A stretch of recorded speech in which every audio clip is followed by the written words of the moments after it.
இன்னைக்கு நம்ம பார்க்க போற ஸ்டாக் JSW எனர்ஜி. 20 நவம்பர் இந்த ஸ்டாக்க பை பண்ணிட்டு 1 டிசம்பர் இந்த ஸ்டாக்க செல் பண்ணியிருக்கேன். இது ஒரு லாஸ் மேக்கிங் ட்ரேட். இந்த ட்ரேட நான் பிக் பண்ணினதுக்கு ரீசன் இங்க இருக்கிற ஹேமர் பேட்டர்ன். பொதுவா ஹேமர் கேண்டில் வந்துடுச்சுன்னா, அந்த கேண்டிலோட ரேஞ்சில பாதி வரைக்கும் பிரைஸ் கீழ வரும். அதுக்கப்புறம் பிரைஸ் மேல போக ஆரம்பிச்சுரும். ஸோ இது எனக்கு ஒரு பெட்டரான என்ட்ரி பாயிண்ட். நான் இப்போ போட்டிருக்கிற ஃபர்ஸ்ட் கிரீன் லைன் என்னோட பை டேட். நான் போட்டிருக்கிற செகண்ட் கிரீன் லைன் என்னோட செல் டேட்.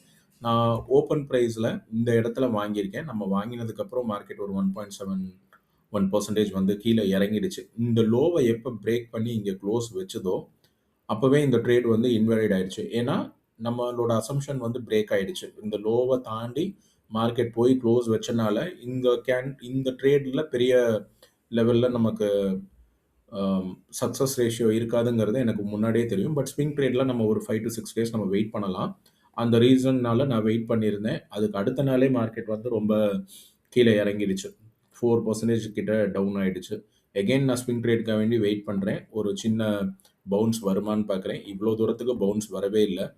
இதுக்கப்புறமும் இந்த ட்ரேட்ல நம்ம வெயிட் பண்ணினா, அது ஸ்விங் ட்ரேடிங்கா இருக்காதுங்கிறனால, நான் லாஸ்ல இந்த இடத்துல நான் செல் பண்ணிட்டேன். நாளைக்கு வேற ஏதாவது ஒரு ஸ்டாக்ல உங்கள பார்க்குறேன். இந்த பர்ட்டிகுலர் ட்ரேட்ல உங்களுக்கு ஏதாவது டிஃபரன்ஸ் ட டவுட்ஸ் இருந்ததுன்னா, கீழ கமெண்ட் செக்ஷன்ல போஸ்ட் பண்ணுங்க. நான் அட்ரஸ் பண்றேன். Thank you.